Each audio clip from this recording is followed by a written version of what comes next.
All right, welcome to the runningrestaurants.com podcast, where we bring you the tips, tools, and techniques you need to make your restaurant more profitable and successful.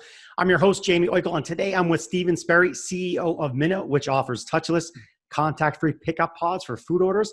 Stephen, thanks for joining me. Yeah, thanks for having me, Jamie. Listen, I want to be contextual. We're here in late July. Not sure when we'll get this out to air, but it should be relatively soon. So before we start, where are you guys located? How is COVID where you are? How is the restaurant setting where you are? What's going on? Yeah, so as a company, we're a distributed team. We have folks in Portland, Oregon, and actually in Portland, Maine. And then a number of us are here in Seattle, where I'm located. So for us, the whole remote work situation has not been much of a change. Seattle, as you know, as your listeners probably know, was one of the first cities to shut down because of COVID in late February. Amazon, Google, Facebook were some of the first companies to tell their workers to start working from home. That is largely still the case. The city is still pretty quiet. A lot of people are still working from home. A lot of restaurants are still closed or operating on reduced or restricted hours, maybe pickup or delivery only type of service. So things are still, I wouldn't say in full lockdown mode here, but they're still we're pretty much not operating normally. Let me put it that way. Yeah. Well, listen, I'm on the opposite coast here in Florida, and while we started late, we started very well. We are ramping up to let's fight for first place with California in terms of the number of cases. Another 10,000 cases plus today. So it continues to be a question that we are trying to provide answers for our audience. It has changed everybody's situation dramatically. And so let's talk about how you guys are addressing restaurants and how you're helping out. And so I want to talk about your company, Minnow. From what I saw, and you can correct me, I started back in like 2017, I believe. And I'm sure you never imagine this sort of situation with a COVID type arrangement, but here we are, and you're positioned really quite well to take to be a good service right now. So how'd you get started, really, the origin story, and bring us to where we are today in the marketplace? Sure, I'd love to do that. So yes, as you're right, when we began the company, we had no idea that there would be a global pandemic 3 years later. This technology was not designed for this situation, but as it turns out, it's perfectly suited for this type of environment.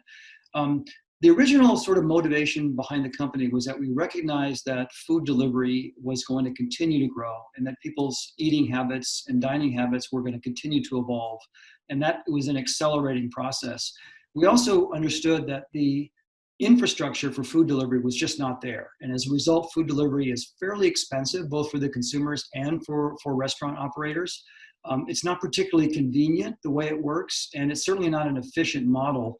When you have a human being sort of drive across town to pick up your lunch or your dinner and drive it back to your house, it's going to be expensive. It's going to be inconvenient in a lot of different ways, and it's not particularly sustainable from an environmental point of view.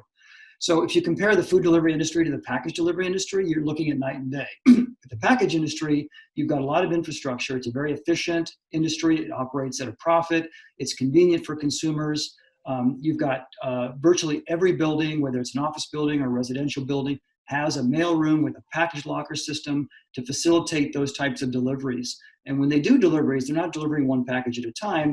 There's a whole truck that's full of packages, and they're bringing a number of them at one time.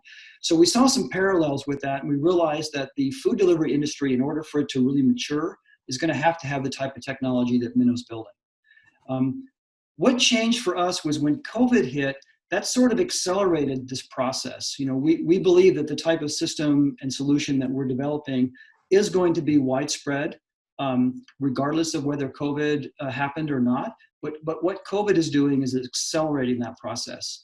And the reason for that is primarily for safety reasons. So the idea of having a contact-free pickup experience, whether you're picking up food at the restaurant or at an office building, that's really what's driving the interest in our technology right now.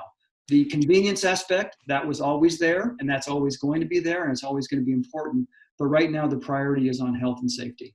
Yeah, and you know what I want to do? I usually don't have an occasion to do this, but in this case, let's do. I'm going to do a little quick screen share. Jump out to your website, and just so we can get a kind of a visual of what it looks like. Is it pull up for you? The screen share pull up fine? Yes, I can see it. All right, so just you can point me around a little bit if you want to go, but really just talk about what we're looking at here, and maybe talk about what do the features look like? What does it look like from a customer side? You say contact free. I'm assuming the mobile phone is getting involved. What do we got? Yeah, that's a great question. So, you can think of this concept like an Amazon locker, but designed for food. And we've been on a 3-year journey. We followed a process called human-centered design, and that process involves building and testing multiple generations of prototypes.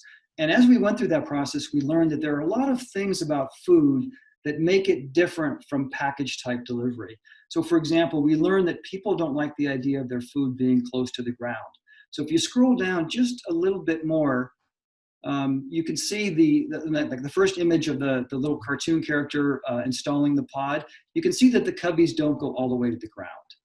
It's a perception issue. Food is different from packages. People don't mind if their packages are sitting on the ground, but they do mind if their food is sitting on the ground. We also learned that people don't like the idea of reaching into a dark hole to get their food. Not a surprise, There you go. right? You don't know what's in there. You wonder, are there ants in there or something like that with my food? So we added lighting to the cubbies. We added insulation to the cubbies to make sure that the food is kept fresh as long as possible. We also added interior features to ensure that the cubbies can be easily cleaned, so there's no 90-degree angles inside the cubbies. They're also designed to meet NSF requirements for food safety. So they have antimicrobial surfaces, which kill viruses and bacteria. So there's just a lot about food delivery that is different and requires a unique solution. So that's what we built. Okay. Yeah. I guess I hadn't noticed the little slide share that I was clicking as you were talking about it. Some of the features there. This one talks about being touchless, on-site or remote pickup. So talk about the use cases. Who's the ideal client? I'm assuming a couple things, because you've already mentioned them. The idea of one of these can actually be in the restaurant. They could have it on a sidewall. Their customers are ordering, they come in, boom, they get their stuff. You could also imagine it inside an office building or a residential thing if there's enough units. Is that some of what's typical? What are some of what you're seeing? Those are typical use cases. There really are 3 broad categories of use cases. One is what we call in-store pickup. So that's when you're going to a restaurant or maybe a cafeteria to pick up an order that you might have placed online. I think a lot of people have had experience with picking up orders from shelves. Over the last 5 years, we've seen restaurants adopt shelf-based pickup systems. And I think before COVID, that was probably an acceptable way to handle the pickup experience. Right. What we're seeing now in our conversations with restaurants is that is no longer viable in the age of COVID. People are concerned about their orders being left out in the open where other people might be able to touch them or cough on them or what have you. So the idea of using a secure system like the Minnow Pod is gaining a lot of traction within the food service industry for on-site pickup. The second use case is what I alluded to earlier, where the Minnow system is used inside office buildings and residential multi-unit apartment buildings, hospitals, other workplaces for food delivery. So that's where somebody might order food from DoorDash or Uber Eats or Caviar. And instead of having the food delivery person have to come into the building and go up to the 30th floor and then have a face-to-face interaction, which is potentially not a safe interaction, they can just come into the lobby of the building, deliver the food to the Minnow Pod. The user gets a notification and they come down and pick up whenever it's convenient for them. And it's a completely contact-free experience.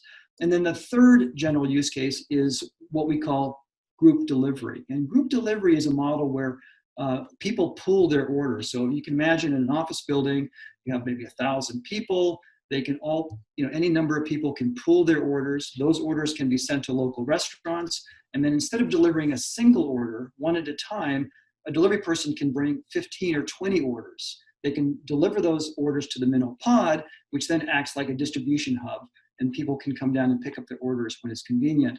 And the reason we have so much interest in that use case is because it dramatically reduces the cost of delivery.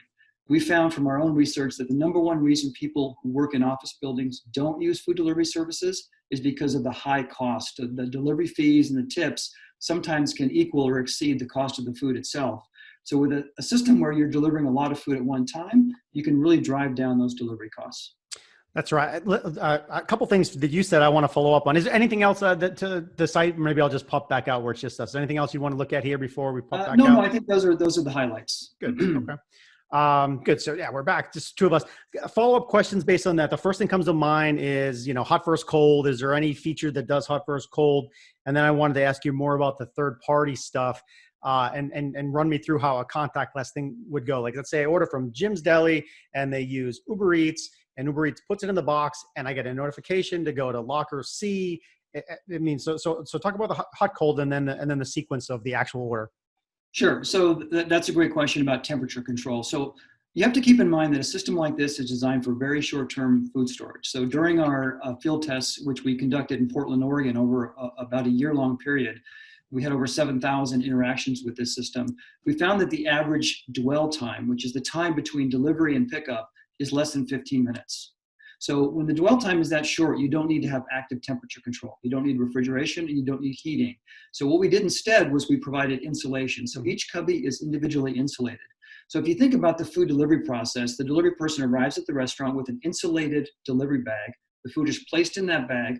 It's then brought to the Minnow pod and placed in a similarly insulated container. So we maintain that sort of chain of custody of insulation. And that provides, essentially what it does is it keeps the food hotter longer or colder longer than if it was just sitting out in the open. The additional cost associated with adding refrigeration and heating just isn't justified because the food is in there for such a short period of time. So that's the first question. The other aspect I do want to mention about that is because the cubbies are insulated, you can put hot and cold food in the same pod. So you might have hot food in this cubby, and you might have cold food in the cubby below it. If you had a refrigerated unit, you could only put cold food in that unit. That's right. If you had a heated unit, you could only put hot food in that unit. And oftentimes people are ordering, someone might order a salad or sushi that's cold, and somebody else might order a pad thai that's hot. And then in terms of the delivery experience, if you're talking about the situation where the pod is in an office building, somebody might order from, let's say, DoorDash or Uber Eats. The delivery person would then arrive at the building. They scan a QR code that's on the pod.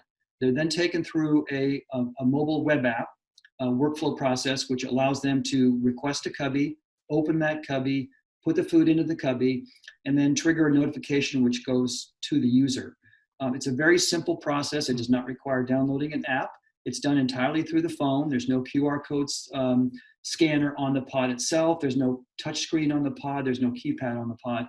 It's an entirely sort of touchless experience. Yeah. Okay. Yeah, I was curious about that. The last kind of question I have is based on the relatively newness. Now, you said 3 years now. Do you have a geographic concentration where you're working with restaurants on the West Coast, East Coast, all over the country? We don't. We're getting interest from all over the country. We're getting interest from Europe. We just shipped a number of units to Japan. I think everybody is being impacted by COVID in a very similar way, and everyone is looking for ways to reduce sort of face-to-face interactions between their staff and their customers. And so that's and in terms of where the interest is coming from, it's coming from individual operators who have maybe one store or maybe a bakery or a small restaurant to fast casual, multi-unit fast casual chains with 30, 40, 50, 100 restaurants, all the way up to the very largest QSR businesses. They're all struggling with the same problem. And the Minnow solution is one of the ways they can provide that sort of peace of mind that's really important to consumers, that when they go to the restaurant, they know that they're going to have a safe interaction. Yeah, right. It's what I find most interesting when I learned about you guys is like, yes, you would have, knowing where we are today, this is what you would have built, but you started the process a while ago. You couldn't have done this in 3 months. So you guys have done the legwork behind it, and it fits right in. So we did jump out to the website, and you may have been able to see that in little writing, but aside from that, tell people where to go to find you, whether it's the main website, other social spots. What do you got? The best place to go right now is to the Minnow website, which is minnowpod.com. You can also find us on social media. And then if you're interested in learning more about the Minnow solution, there's some contact information on the website, and we'd be happy to provide more details. Perfect. Perfect. Yeah, I'm glad we had a chance to chat here. All right, folks, that was Stephen Sperry, CEO of Minnow. You can find them on the web, as Stephen mentioned, at minnowpod.com. That's minnowpod.com. And for more great restaurant marketing, operations, service, people, and tech tips, stay tuned to us here at runningrestaurants.com. We'll see you next time. Thanks.